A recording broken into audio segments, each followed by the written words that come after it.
All right, guys, Darren from FBA Elite, and welcome back to another video. So in this week's video, we're going to be taking a look at how much money do you actually need to start an Amazon FBA business.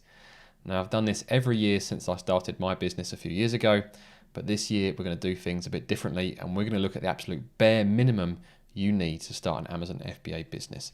So I'm going to take you into the presentation now, and we've got 4 columns to this table.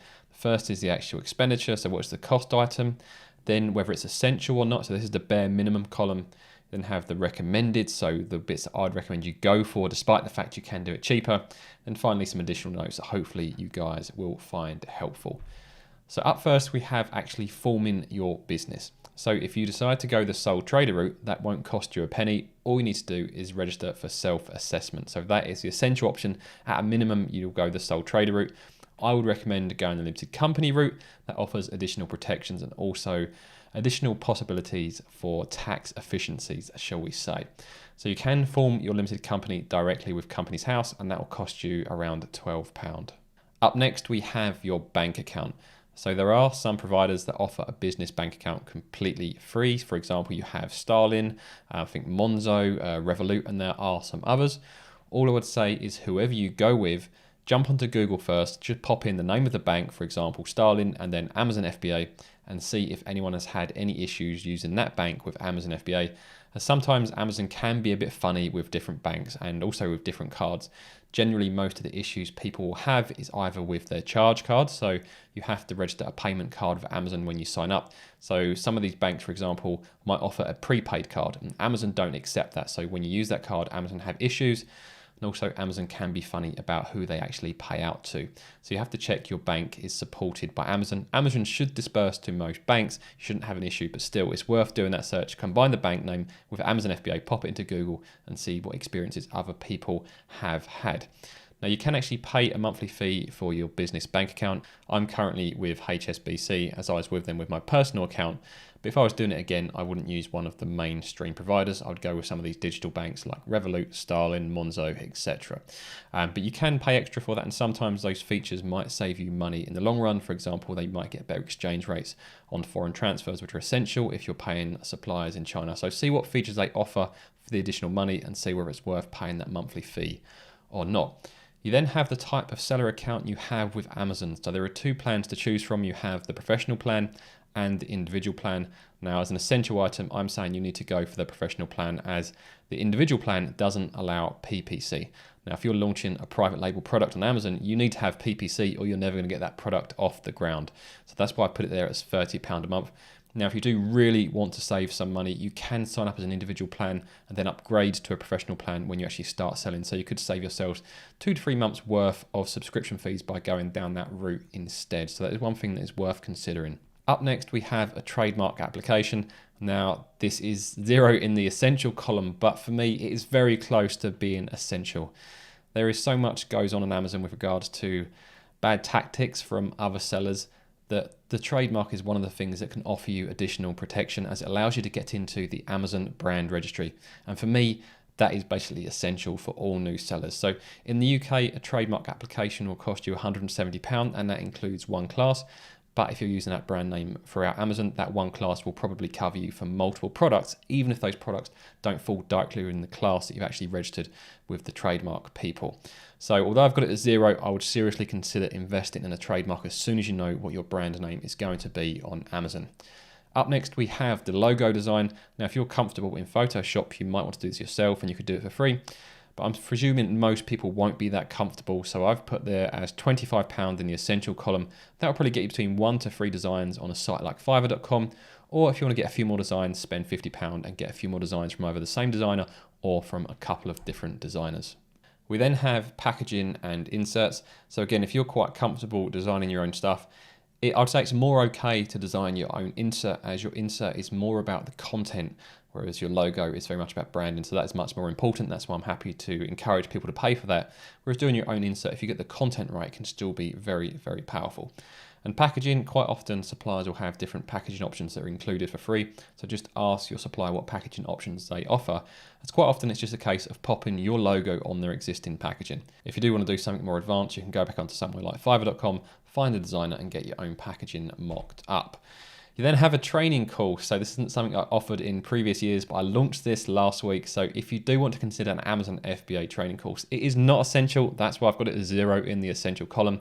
Our course is $499 and there is a link there. So just go to fbaelite.teachable.com and there is a course preview on there and you can see what is included. Up next, we have barcodes. So if you go the GTIN exemption route, then that won't cost you a penny. If you go the official GS1 route, that will cost you around £145 per year. So if you are going to invest in GS1 barcodes, I would recommend going directly to GS1 and paying for the official barcodes. There are cheaper providers. However, Amazon clearly state in their TOS that you have to use official GS1 barcodes or your products could be at risk. So either go the GTIN exemption route or do things properly and pay for the official GS1 barcodes. Business insurance is something that becomes essential when you actually start selling.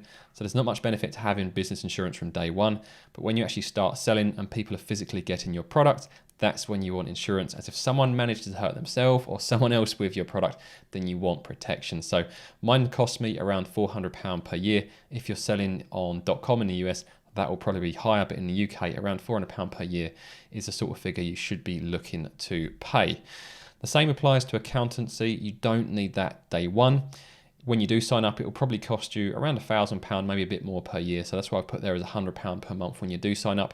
Now, if you don't have the money to sign up day one, that's absolutely fine. But quite often you'll find your accountancy fee for the first year will be the same, whether you sign up at the start of the year or the end of the year. If you sign up at the start of the year, maybe you can pay monthly. That's what I do. I pay £100 every month rather than one big invoice at the end of the year.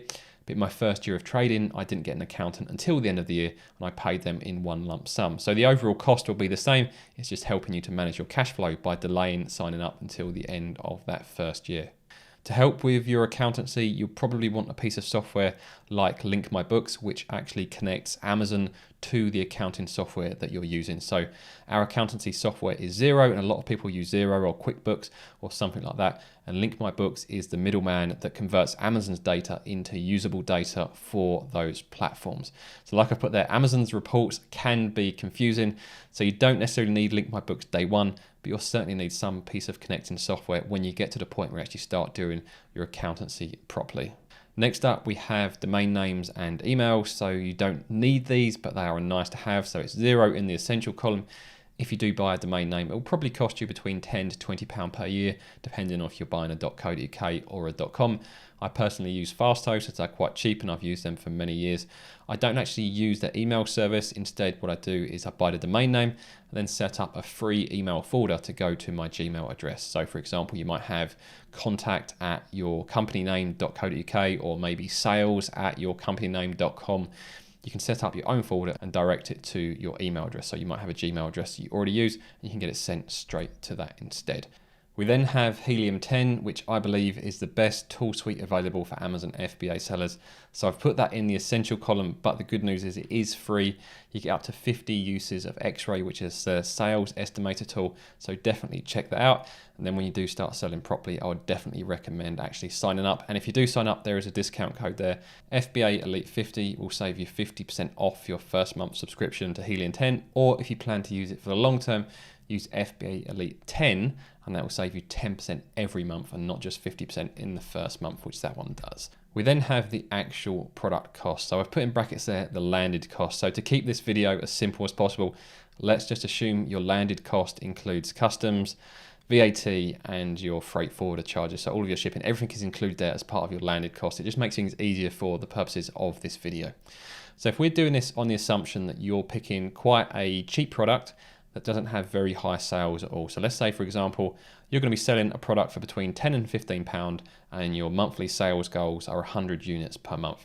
In which case you'd want to buy at least 200 units because then that would give you around 2 months worth of stock. So you'd have enough stock to actually do your launch and establish some sales history and hopefully give you a chance to order some additional stock before that first batch runs out.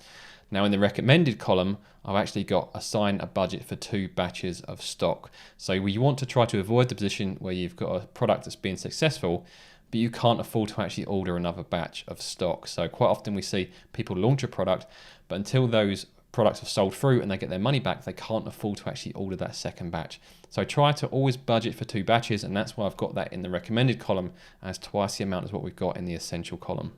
Product inspections are recommended, but they aren't essential, especially if you're only buying maybe 100 units or 200 units. Maybe you don't want to spend that much money on inspecting the product, but if on your first order, maybe you're ordering 500 units or 1,000 units, or it's going to cost you an awful lot of money, then you might want to cough up for those inspections to try to reduce the chances of that batch of stock having any issues. And if you do go for an inspection, try to get it done before the products actually leave the factory. So if there are any issues, you can get the supplier to amend them before you've paid them the settlement balance of your Alibaba order, which will be in place. They'll want you to pay that final amount before that inventory is actually shipped and sent to the UK. Photography, again, is something you can do yourself, but I put there only DIY if you are good with photography. If you think you're okay with a camera, don't attempt it. Invest the money. It is so critical. Your main photo is so critical to the success of your product. That is why I always recommend getting a photographer, a professional photographer who is used to shooting product. Don't go and find yourself a wedding photographer. You want someone who's familiar with product photography. And for studio shots, that'll cost you between £100 to £200. If you need to do a location shoot or a lifestyle shoot, then that could easily cost you £300, £400 or £500. But the investment is worth it to get those high quality photos, which will make a huge difference to how your listing performs on Amazon. So sponsored ads is unfortunately very, very difficult to predict how much you'll actually be spending. So the estimates I've put here are just based on my own experiences and also from mentoring people. This is roughly what I've seen, but this can vary massively depending on the niche, depending on the product, and depending on the competition. So let's say, for example, the typical launch period is around 3 weeks. So I've got 20 days there as the launch period for this example. So if we spend £15 per day and we're aiming to sell 100 units per month, then we need to sell 3 to 4 units per day. So if we're doing that for 20 days, we need to allocate a launch budget of £300. And I've put that as the same in both the essential and recommended, as your launch budget isn't going to differ regardless of how much you're trying to scrimp. And then finally, before we get to the totals, don't forget to like and subscribe. That is essential and it won't cost you a penny. So the totals, if you're looking at the essential column, I've got it £955. So let's round that up and say loosely, you need at least £1,000. Have a realistic chance of starting an Amazon FBA business. Now, if you took the approach with all of the recommended options, you need a budget of over £3,400. But again, a lot of these are monthly fees, so you're gonna need additional budget as well. This gives you an idea of how little you can spend versus what you could potentially spend if you take all of the recommended options. So hopefully that gives you guys something to think about. If you did find this video useful, I'd really appreciate it if you could scroll down and hit that like button. And also, if you want to see more from me, subscribe to the channel or head over to the FBA Elite Forum, sign up, it's completely free. And like I say, we've recently launched a course, and if you are interested in taking the FBA Elite Amazon training course, go to fbaelite.teachable.com and I'll see you guys on the forums.